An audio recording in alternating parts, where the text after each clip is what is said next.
তুমি একটা কাজ করো, ওই ইবনে খলিলকে মেরে বস্তায় ঝুলিয়ে রাখো। তো ভিউয়ার্স, 18 নম্বর এপিসোডে ফাতেমার যে রিশাদের সাথে বিয়ে হয়েছিল সেই সত্য জানার পর শেজাদ একদম অবাক হয়ে যাবে।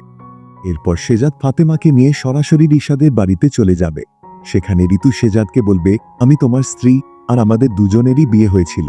প্রথমে শেজাদ এই কথা কিছুতেই বিশ্বাস করবে না, কিন্তু এরপর ঋতু বলবে, যদি বিশ্বাস না হয় তাহলে তোমার হাতের দিকে তাকাও। তখন শেজাদ তার হাতে লেখা নাম দেখে আরো বড় ধাক্কা খাবে। সেখানে ঋতুর নাম লেখা থাকবে, এটা দেখে শেজাদ অবাক হয়ে যাবে।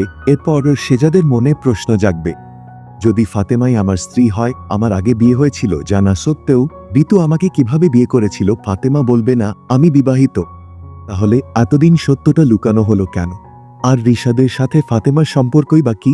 তো ভিউয়ার্স, 18 নম্বর পর্বে অনেক বড় বড় রহস্যের পর্দা উন্মোচন হতে চলেছে। তাই এই ধামাকাদার পর্বটি দেখতে অবশ্যই 23/7/2026 দুপুর 12টায় প্রিঙ্কিং কিং চ্যানেলের সাথে থাকুন। আর ভিডিওটি ভালো লাগলে একটি লাইক দিয়ে চ্যানেলটি সাবস্ক্রাইব করে পাশে থাকা বেল আইকনটি অন করে দিন।